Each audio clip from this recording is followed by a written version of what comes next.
কৃষি প্রণোদনার তালিকায় পছন্দের লোকদের নাম না থাকায় এবার কৃষি কর্মকর্তার উপর হামলা চালিয়েছে শেরপুর উপজেলা ছাত্র দলের সদস্য সচিব। এ ঘটনায় মামলা দায়ের হলে আত্মগোপনে যান দোষীরা। তাই দোষীদের গ্রেফতার ও বিচারের দাবিতে ফুঁসে উঠেছে সরকারি কর্মকর্তা কর্মচারীরা। এদিকে এ ঘটনা ছড়িয়ে পড়লে দল থেকে বহিষ্কার করা হয় ওই নেতাকে।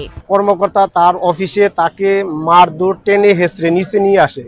সরকারি আমাদের সকল কর্মকর্তা কর্মচারীর তরফ থেকে আমাদের কাছে তীব্র নিন্দা এবং বর্তমান সরকারের কাছে এটা সুষ্ঠু বিচার দাবি করতেছি।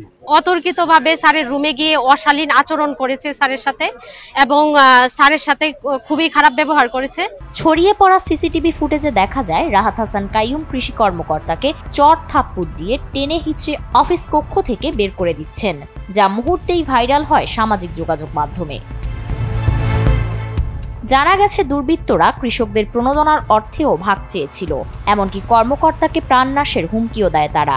কৃষকদের, আমাদের প্রান্তিক কৃষকদের যে প্রণোদনা এটা তারা ভাগ চায়, অথচ ওরা কিন্তু কৃষক না, ওনারা কোনো কৃষক না, ওনারা হচ্ছে দুর্বৃত্ত বা সন্ত্রাসী বলতে যা বোঝায় তাই।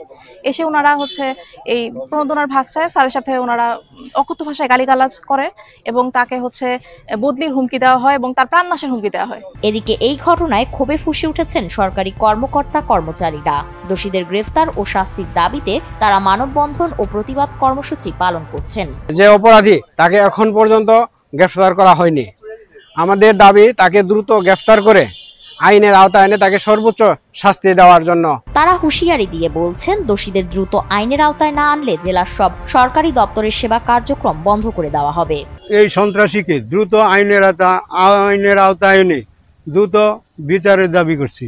পুলিশ বলছে, এরই মধ্যে উপজেলার ধুকুরিয়া গ্রামে সুরজ মাওলানার ছেলে রাহাত হাসান এবং একই গ্রামের সিরাজুল হকের ছেলে ফজলুকে আসামি করে থানায় একটি মামলা দায়ের করা হয়েছে। তাদেরকে গ্রেফতার করার অভিযান অব্যাহত রয়েছে। আক্রমণ এটা অত্যন্ত আইনি প্রক্রিয়ার মধ্যে আনবো আমরা অলরেডি আপনারা জানেন যে এটা থানায় মামলা হয়েছে। আমরা আসামি গ্রেফতার করার জন্য আমাদের সমস্ত প্রচেষ্টা আমরা অব্যাহত রেখেছি। অন্যদিকে উপজেলা নির্বাহী কর্মকর্তা আশ্বাস দিয়েছেন যে দোষীদের দ্রুত সময়ের মধ্যে আইনের আওতায় আনা হবে। নকলা উপজেলার কৃষি অফিসার জনাব শাহরিয়ার মুরসালিন মেহেদী মহোদয়ের নিজ অফিস কক্ষে তার উপরে যে হামলার ঘটনা ঘটেছে এ বিষয়ে তার পক্ষ থেকে থানায় মামলা দায়ের করা হয়েছে। আমরা আশা করি যে সরকারি দায়িত্ব পালনরত অবস্থায় যদি এরকম অনাকাঙ্ক্ষিত বা অগ্রহণযোগ্য হামলার ঘটনা ঘটে তো এই কর্মপরিবেশ আমাদের নিরাপদ হওয়া প্রয়োজন। সেই প্রেক্ষিতে আমরা চাই যে এই ঘটনার একটা সুষ্ঠু তদন্ত এবং বিচার যেন হয়। এই ঘটনায় শঙ্কায় রয়েছেন কৃষি কর্মকর্তা শাহরিয়ার মুরসালিন মেহেদী। তিনি নিজের নিরাপত্তা নিয়ে যেমন দুশ্চিন্তায় আছেন তেমন সহকর্মীদের নিয়েও উদ্বিগ্ন। আজকে আমার উপরে এই ঘটনা ঘটেছে, কালকে বাংলাদেশের অন্য একটি উপজেলা কৃষি অফিসারের উপরে এই ঘটনা ঘটতে পারে বা অন্য কোনো অফিসারের উপরে ঘটনা ঘটতে পারে। তো আমি আসলে এই ঘটনার সুষ্ঠু তদন্ত চাই এবং দোষী যেন শীঘ্রই ধরা পড়ে এবং তার জন্য দৃষ্টান্তমূলক শাস্তি হয়।